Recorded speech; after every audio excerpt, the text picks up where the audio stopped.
اللہ کے بابرکت نام سے شروع کرتا ہوں جو بڑا مہربان نہایت رحم والا ہے، اور درود لا محدود حضور صلی اللہ علیہ وآلہ وسلم کی بارگاہ ناز کے اندر، بارگاہ پروقار کے اندر ہدیتن، عقیدتن، محبتن، نذرانتن، تحفتن، مودتن، ادبن پیش کرنے کے بعد درود شریف کا بید محمد بن فاتح نے بیان کیا ہے کہ ہم شیخ القراء ابو بکر بن مجاہد رحمت اللہ تعالی علیہ سے پڑھتے تھے۔ ایک دن ایک شخص آیا جس نے پھٹی پرانی پگڑی پہن رکھی تھی اور لباس بھی پھٹا پرانا تھا۔ ہمارے استاد اپنی جگہ سے اٹھے اور اس شخص کو اپنی جگہ بٹھا کر اس سے خیر خیریت دریافت کی۔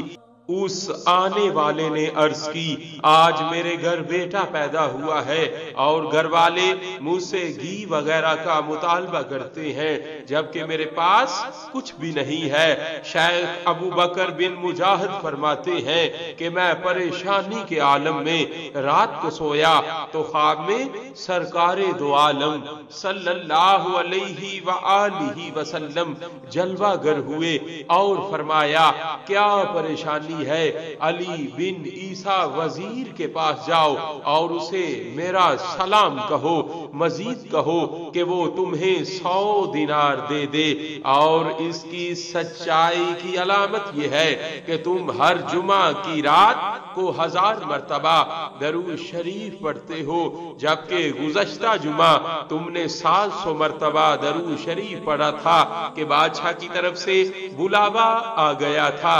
آپ وہاں چلے گئے اور باقی درود شریف آپ نے واپس آ کر پڑھا۔ شیخ ابو بکر صبح اٹھے تو اس شخص کو ساتھ لے کر علی بن عیسیٰ وزیر کے گھر پہنچے اور وزیر صاحب سے کہا کہ یہ آپ کی طرف رسول اللہ صلی اللہ علیہ وآلہ وسلم کا قاصد ہے، اور سارا واقعہ کہہ سنایا۔ یہ سنتے ہی وزیر صاحب فوراً کھڑے ہو گئے اور بڑی توقیر و تعظیم کے ساتھ انہیں اپنی مسند پر بٹھایا اور غلام کو حکم دیا کہ وہ دیناروں والی تھیلی لے کر آئے۔ وزیر صاحب نے 1000 دینار سامنے رکھ دیے اور عرض کی، اے شیخ، آپ نے سچ فرمایا، یہ بید میرے اور رب تعالیٰ کے درمیان تھا۔ پھر وزیر صاحب نے عرض کی، حضرت یہ 100 دینار قبول کریں، یہ اس کے بچے کے لیے ہیں، یہ 100 دینار بچے کے باپ کے لیے ہیں۔ پھر 100 دینار گن کر دیے کہ یہ اس لیے ہے کہ آپ سچی بشارت لے کر آئے ہیں، اور 100 دینار مزید پیش کیے کہ آپ کو یہاں آنے میں تکلیف اٹھانا پڑی۔ یوں کرتے کرتے 1000 دینار گن کر سامنے رکھ دیے، مگر حضرت شیخ ابو بکر نے فرمایا، ہم اتنے ہی لیں گے جتنے ہمیں آقائے کریم صلی اللہ علیہ وآلہ وسلم نے لینے کا حکم فرمایا ہے، صلی اللہ علیہ وآلہ وسلم۔ صلی اللہ